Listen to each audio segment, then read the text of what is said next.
एक घने जंगल के पास एक छोटा सा गांव था। उसी गांव के बाहर एक पुराना बरगद का पेड़ था, जिस पर एक चालाक बंदर रहता था। बंदर खुद को बहुत बुद्धिमान समझता था और अक्सर दूसरों को बेवकूफ बनाकर अपना फायदा उठा लेता था। उसी गांव में दो बिल्लियां रहती थीं, काली बिल्ली जिसका नाम था काजू और सफेद बिल्ली जिसका नाम था मीठू। दोनों अच्छी दोस्त थीं, लेकिन उनमें एक बड़ी कमजोरी थी, लालच और आपसी झगड़ा।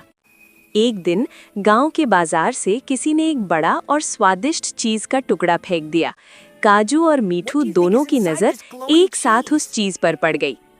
काजू बोली, ये चीज मैंने पहले देखी, इसलिए ये मेरी है। मीठू तुरंत बोली, नहीं नहीं, मैंने पहले इसे सूंघा था, ये मेरी है। धीरे धीरे बहस तेज होती गई। दोनों बिल्लियां लड़ते लड़ते थक गईं। मीठू बोली, हमें कोई ऐसा चाहिए जो इस चीज को बराबर बराबर बांट दे। तभी काजू की नजर बरगद के पेड़ पर बैठे बंदर पर पड़ी।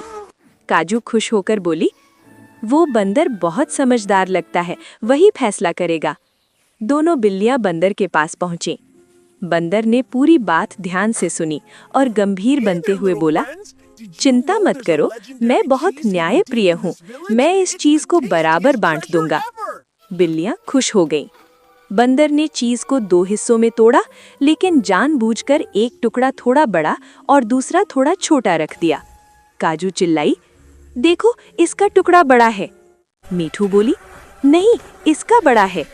बंदर बोला, अरे अरे शांत हो जाओ, मैं बराबर कर देता हूँ।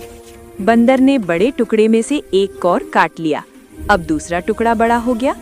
बंदर बोला, अब ये बड़ा है, इसे भी थोड़ा कम करना पड़ेगा। उसने दूसरे टुकड़े से भी एक कौर खा लिया। बिल्लियां चुपचाप देखती रहीं। हर बार एक टुकड़ा थोड़ा बड़ा होता और बंदर उसे बराबर करने के बहाने खाता जाता। धीरे धीरे चीज बहुत छोटा हो गया। बिल्लियां अब समझने लगी कि कुछ गड़बड़ है। मीठू बोली, अरे बंदर भाई, अब तो चीज बहुत ही छोटा रह गया है। बंदर मुस्कुराकर बोला, न्याय करना आसान काम नहीं है, इसमें मेहनत लगती है। और ये कहकर उसने आखिरी टुकड़ा भी खा लिया। काजू और मीठू एक दूसरे का मुंह देखने लगी।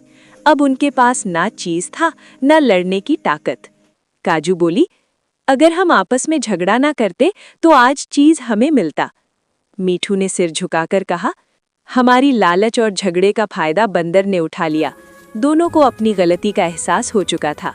उस दिन के बाद दोनों बिल्लियां फिर कभी आपस में नहीं लड़ी और मिल बांट कर रहना सीख गईं।